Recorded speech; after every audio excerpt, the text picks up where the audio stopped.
Assalamualaikum warahmatullahi wabarakatuh. Perkenalkan, nama saya Nurhalisa, NIM saya 18 10 12 71 200 09, kelas A01.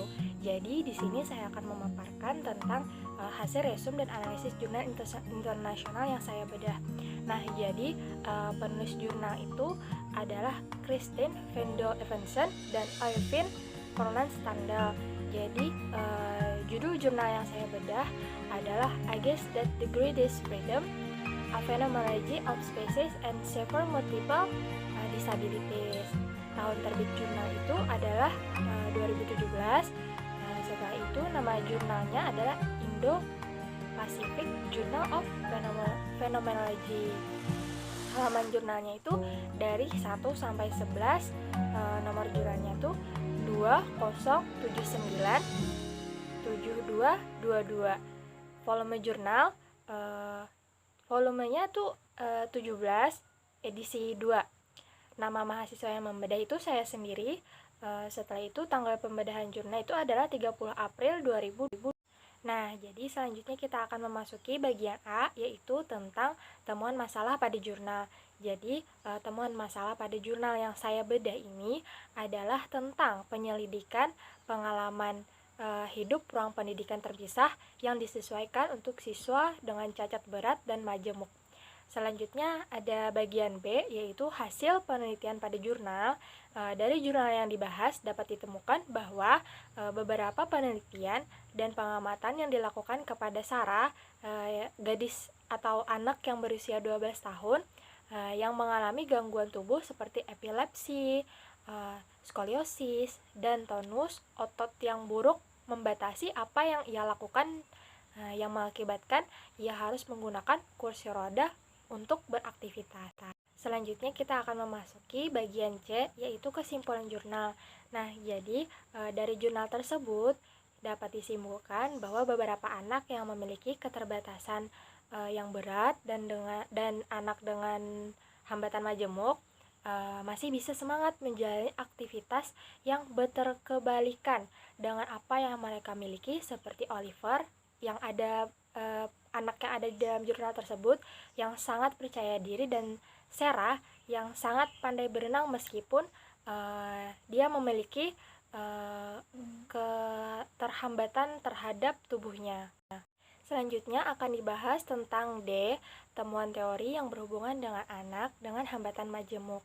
Nah, jadi temuan teori yang berhubungan dengan anak dengan hambatan majemuk adalah kata yang dikutip dari Van Manen. Jadi Van Manen ini menggambarkan pendekatan ini sebagai praktik penelitian fenomenologi yang mencerminkan praktik itu sendiri. Dikutip pada 2014 halaman 15. Nah, jadi Van Manen ini sudah memiliki jurnal dan dikutip lagi di dalam jurnal yang kita bahas. Selanjutnya, dalam kehidupan sehari-hari pendidikan anak berkebutuhan khusus dengan anak dengan kelainan majemuk, komunikasi yang mereka gunakan merupakan komunikasi dengan prasimbolik. Maksudnya prasimbolik itu seperti yang dikaitkan dengan komunikasi yang tidak dilakukan secara langsung, misalnya dengan gerakan dan lain-lain. Selanjutnya, mengingat bahwa fenomenologi melihat benda-benda bergerak sebagai akses langsung yang menghubungkan manusia dengan dunia.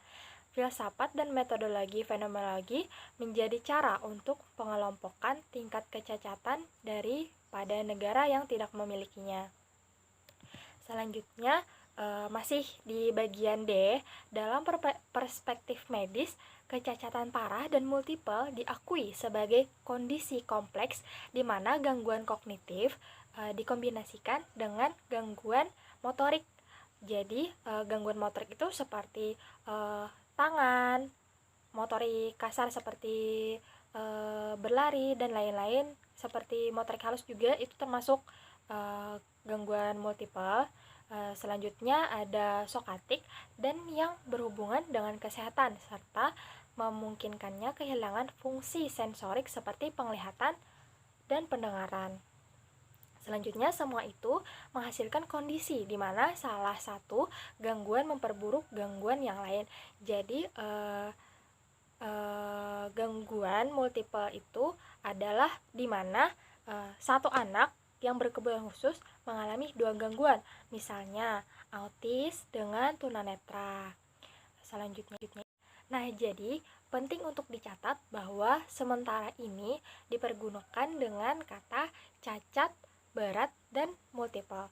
Tujuan metodologis adalah bukan sampai pada deskripsi medis, melainkan untuk mencari struktur makna yang penting dari pengalaman yang diambil.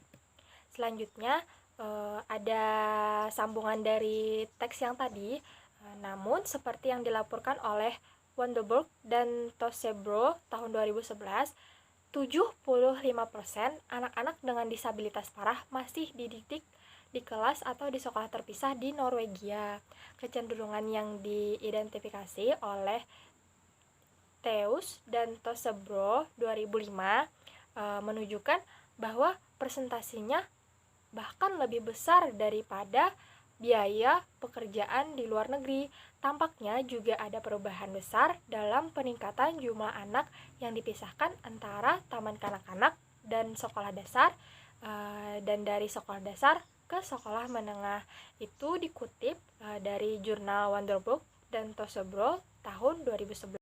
Nah, selanjutnya akan diperlihatkan daftar pustaka teori jurnal berkaitan dengan anak dengan kelainan majemuk. Selanjutnya, komentar jurnal.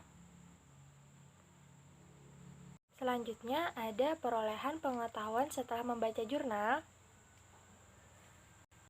Selanjutnya, ada bentuk kontribusi positif dalam mengatasi temuan masalah pada jurnal. Nah, yang terakhir ada sumber jurnal. Nah, jadi bagi teman-teman yang ingin melihat jurnal aslinya, bisa nih klik atau mencari link yang sudah disediakan. Jadi sumber jurnalnya ini dari jurnal buatan Evensen Christian Venol tadi dan I Fit for Lunch Standel tahun 2017.